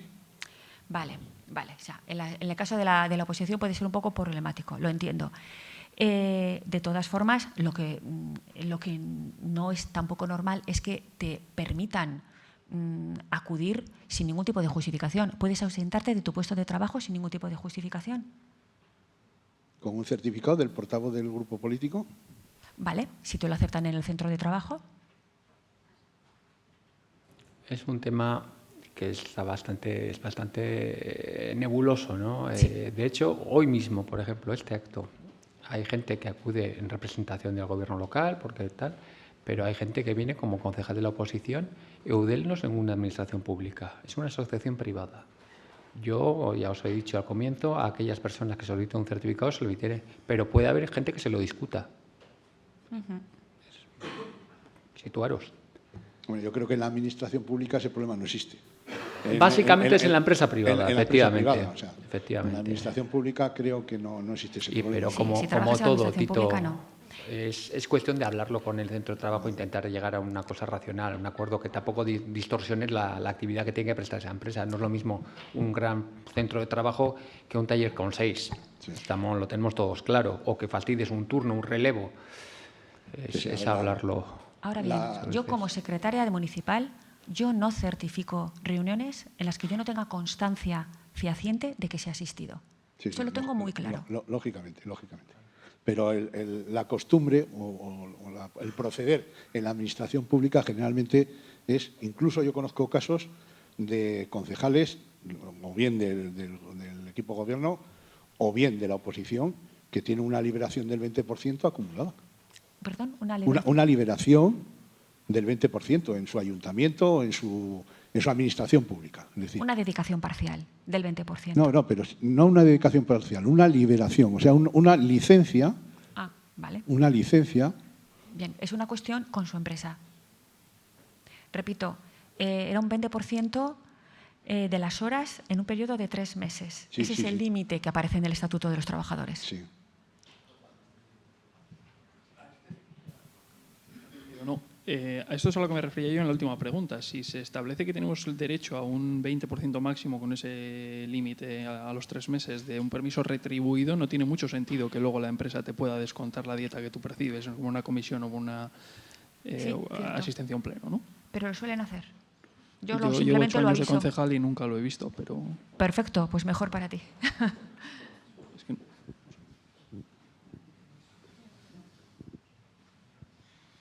Bueno, pues si no hay más, yo creo que ya podemos dar por finalizada la sesión. Como os he reiterado, estará la documentación y la grabación colgada en nuestra web. Espero que para el viernes, como muy tarde, podamos tener, en cuanto nos faciliten los servicios técnicos del Palacio Europa, las grabaciones editadas y demás. Y por si alguno quiere pasárselo a algún compañero o demás, y las presentaciones están, o sea que cualquier cosa que necesitéis a vuestra disposición, ¿vale? Eskerrik asko danoi, benetan, Eskerrik asko.